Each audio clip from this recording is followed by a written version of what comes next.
नमस्कार शेतकरी बांधवांनो, स्वागत आहे आपलं कृषी समृद्धीमध्ये. आणि मित्रांनो, आपल्या राज्यभरातील नियमित कर्जदार शेतकरी बांधवांसाठी एक अत्यंत महत्त्वाची अपडेट जी आहे ती आपण या व्हिडिओच्या माध्यमातून पाहणार आहोत. आणि अतिशय महत्त्वाची अपडेट जी आहे तर ती खास करून नियमित परतफेड करणाऱ्या शेतकरी बांधवांसाठी आहे. कारण की राज्य शासनाने पुण्यश्लोक अहिल्यादेवी शेतकरी कर्जमुक्ती योजनेची घोषणा केली आहे.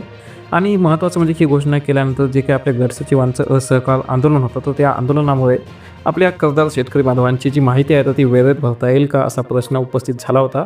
परंतु आता शनिवारपासून गट सचिवांचे असहकार आंदोलन स्थगित करत आपल्या नियमित परतफेड करणाऱ्या शेतकऱ्यांची माहिती भरण्याचं काम जे आहे तर ते सुरू केलं आहे. आणि त्याविषयीची संपूर्ण माहिती जी आहे ते आपण या व्हिडिओच्या माध्यमातून पाहणार आहोत. परंतु त्या अगोदर जर चॅनलवर नवीन असाल तर ताबडतोब आताच्या आता चॅनलला सबस्क्राईब करून सोबतचं बेल आयकॉन दाबायला अजिबात विसरू नका. तर एक सर्वात मोठी महत्त्वाची अपडेट आहे की आता आपल्या शनिवारपासून गट सचिवांनी असहकार आंदोलन स्थगित करत नियमित परतफेड करणाऱ्या शेतकऱ्यांची माहिती भरण्याचं काम जे आहे तर ते सुरू केलं आहे. पण हे जरी खरं असलं तरीसुद्धा कर्जमाफी योजनेबाबतचे निकष जे आहेत तर ते अजून गुलदस्त्यात असल्याने जिल्हा बँकेसह शेतकऱ्यांच्या पातळीवर कमालीची संभ्रम अवस्था आहे. आणि गट सचिवांच्या विविध मागण्यांसाठी त्यांनी गेल्या 3 आठवड्यापासून असहकार आंदोलन जे आहे तर ते सुरू केलं होतं. आणि अतिशय महत्त्वाची अपडेट म्हणजे की आपल्या राज्य शासनाने शुक्रवारी म्हणजेच की सप्टेंबर 2025 अखेर 2 लाखापर्यंत थकीत कर्जमाफी आणि नियमित परतफेड करणाऱ्या शेतकऱ्यांना 50 रुपये अनुदान देण्याची घोषणा केली होती. आणि त्यामध्ये जे आहे तर ते आपले जे काही नियमित परतफेड करणारे शेतकरी आहेत जे की 2020 पासून ते 2025 खास करून 22, 23, 24 आणि 24-25 या 3 वर्षाची माहिती जी आहे तर ती तातडीने भरण्याचे आदेश शासनाने दिल्याने गट सचिवांनी असहकार आंदोलन स्थगित करत कामाला सुरुवात केली आहे. आणि ही जी काही आपल्या नियमित कर्जदार शेतकरी बांधवांची माहिती आहे तर ती 56 कॉलममध्ये माहिती आता या गट सचिवांना भरावी लागणार आहे. आणि विकास संस्थांच्या पातळीवर नियमित परतफेड करणाऱ्या शेतकऱ्यांची माहिती भरायची आहे. एखादा जरी कॉलममधील माहिती चुकीची भरली तर लाभावर परिणाम होणार असल्याने सध्या सचिवांच्या डोळ्यात तेल घालून त्यांना काम करावं लागणार असल्याचे चित्र पाहायला मिळत आहे.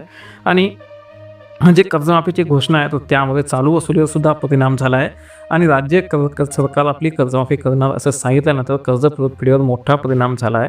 आणि शासनाने जो निर्णय घेतला आहे तो सप्टेंबर 2025 अखेर थकीत कर्ज माफ करणार असले तरी चालू वसूल भरण्यास शेतकरी टाळाटाळ करू लागले आहेत. आणि ज्या शेतकऱ्यांनी टाळाटाळ केली आहे किंवा कर्ज थकवणारे शेतकरी असतील किंवा जे शेतकरी काही कारणास्तव थकबाकीमध्ये गेले असेल अशा शेतकऱ्यांना 2 लाखांची कर्जमाफी जी आहे तर ती मिळणार आहे. परंतु प्रामाणिकपणे नियमितपणे परतफेड करणाऱ्या शेतकऱ्यांना मात्र 50,000 रुपये बक्षीस मिळत असेल तर पीक कर्ज थकीत ठेवलेलं बरं अशी भावना होत आहे. आणि यामुळे विकास संस्था अडचणीत येण्याची भीती आहे.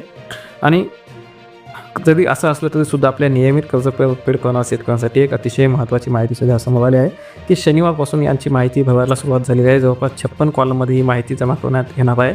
आणि आता या शेतकऱ्यांना जे आहे ते 50,000 रुपयांचा प्रोत्साहन अनुदानाचा लाभ देण्यात येणार आहे. आणि पीक कर्जाशिवाय शेती अनुषंगिक मध्यम मुदतीच्या कर्जाचा यामध्ये विचार केला जाणार नाही.